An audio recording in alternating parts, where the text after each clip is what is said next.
Bismillahirrahmanirrahim.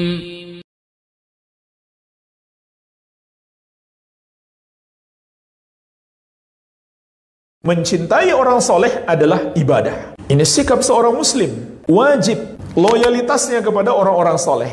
Dan dosa besar memusuhi orang-orang soleh. Dosa yang sangat besar.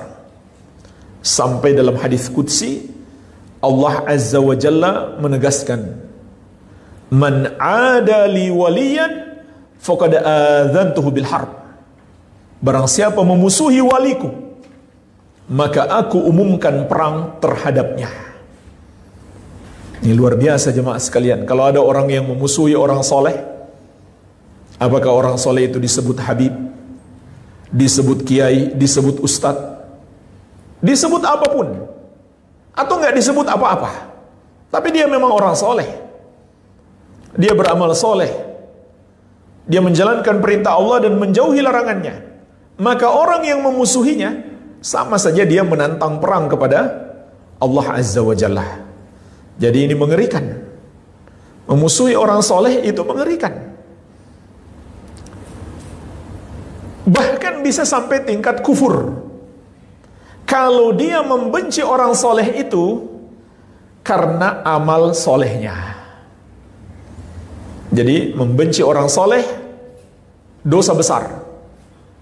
Tapi kalau dia benci orang soleh itu karena kesolehannya, karena amalan yang dia lakukan, yaitu amal-amal Islam yang jelas berdasarkan dalil Al-Quran dan Sunnah, sesuai pemahaman ahli sunnati wal jamaah, maka itu adalah pembatal keislaman. Karena membenci satu ajaran syariat membatalkan keislaman seseorang.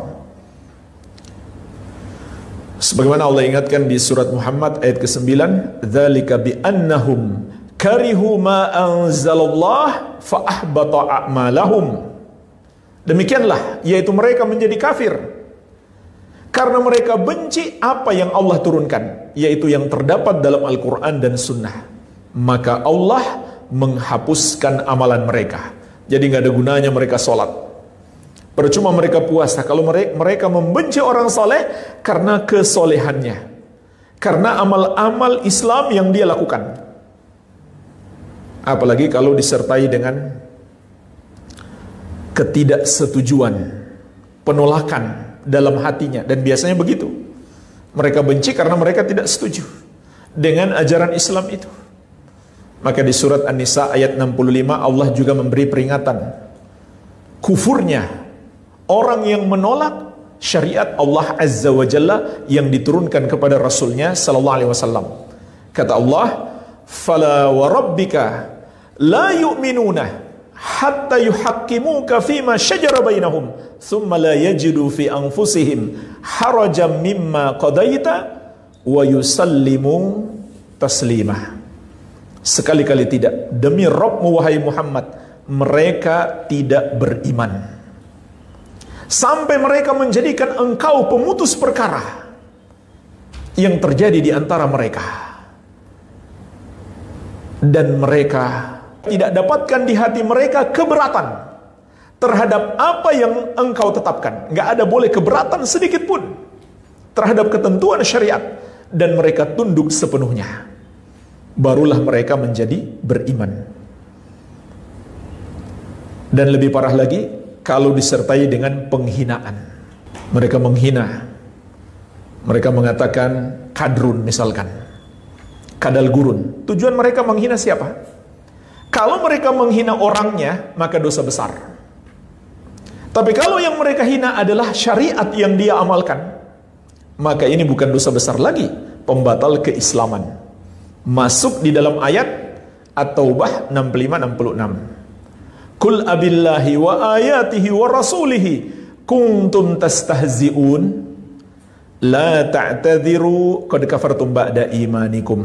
Katakanlah, apakah dengan Allah dan dengan ayat-ayatnya atau syariatnya dan ajarannya dan dengan Rasulnya kalian memperolok-olok, kalian hina, kalian jadikan bahan candaan, kalian cerca, maka tidak usah kalian cari-cari alasan. Walaupun kalian main-main, kalian sudah kafir. Jadi jemaah sekalian, menghina orang soleh Dua kemungkinan. Pertama, dosa besar kalau yang dia hina pribadinya, apalagi para ulama.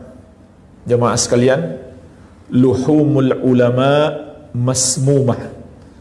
Kalau kita menggibahi orang biasa, itu sama seperti makan bangkainya. Ayuhibbu ahadukum ayyakula lahma akhihi maytan fakarihtumuh. Maukah seorang dari kalian memakan bangkai saudaranya?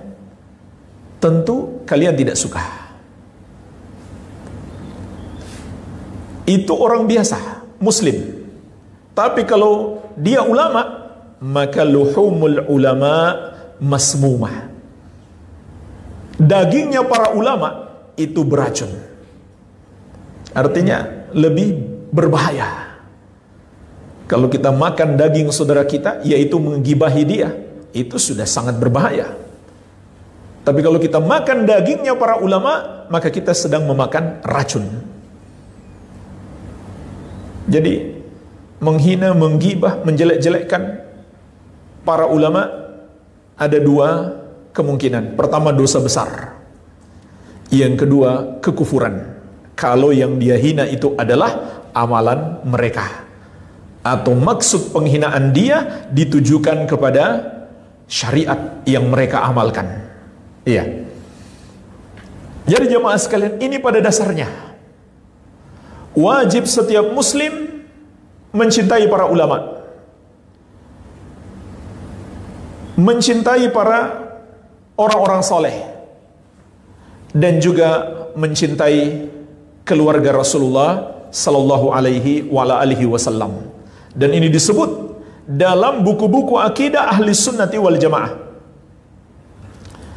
Di antaranya di dalam kitab Al-Aqidah Al-Wasitiyah, yang menjadi rujukan para ulama ahli sunnati wal jamaah, yang disusun oleh Syekhul Islam Ahmad bin Abdul Halim Ibnu Taimiyah Al-Harani rahimahullahu ta'ala rahmatan wasi'ah. Beliau mengatakan, wa yuhibbuna ahla baiti Rasulillahi sallallahu alaihi wasallam wa yatawallawnahum.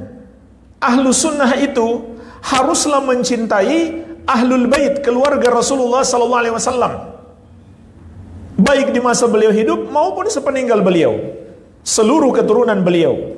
Wa yatawallawnahum, dan ahlu sunnah bersikap loyal kepada mereka.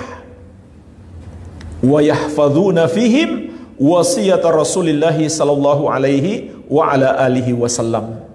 Dan ahlu sunnah selalu menjaga wasiat Rasulullah sallallahu alaihi wasallam untuk berlaku baik kepada keluarga beliau. Jadi ini prinsip ahli sunnati wal jamaah, mencintai, memuliakan orang-orang soleh, khususnya ahlul bait, keturunan atau keluarga Rasulullah sallallahu alaihi wa ala alihi wasallam. Maka jemaah sekalian, saya ingatkan kembali, ini termasuk amal soleh.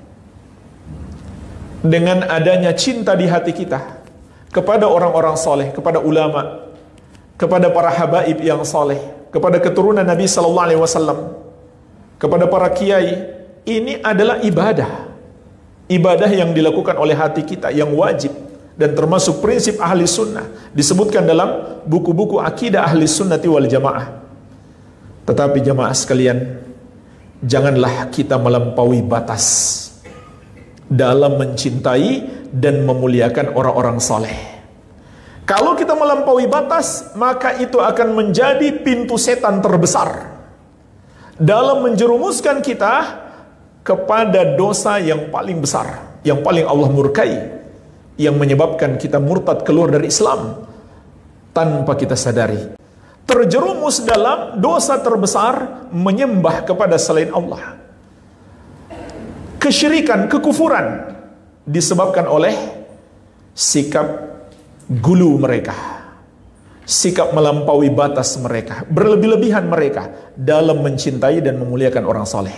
Ini biasanya tidak terjadi pada pelaku maksiat, tapi terjadi pada orang yang senang beragama. Jadi ini pintu setan kepada orang yang suka ibadah, bukan orang yang suka maksiat. Kalau orang yang suka maksiat, pintu setannya tadi membenci ulama, menghina ulama, sampai akhirnya membenci Islam, menghina Islam, menolak Islam. Itu pintu setan kepada para pelaku dosa. Maka kita tidak boleh menyetujui mereka, tidak boleh mengikuti mereka. Tapi pintu setan kepada ahli ibadah adalah sebaliknya. Setan biarkan mereka cinta kepada ulama, memuliakan ulama, tapi dibuat melampaui batas. Maka Ahlus Sunnah selalu berada di tengah. Ahlus Sunnah mencintai, memuliakan para ulama, orang-orang soleh semuanya, tetapi tidak melampaui batas.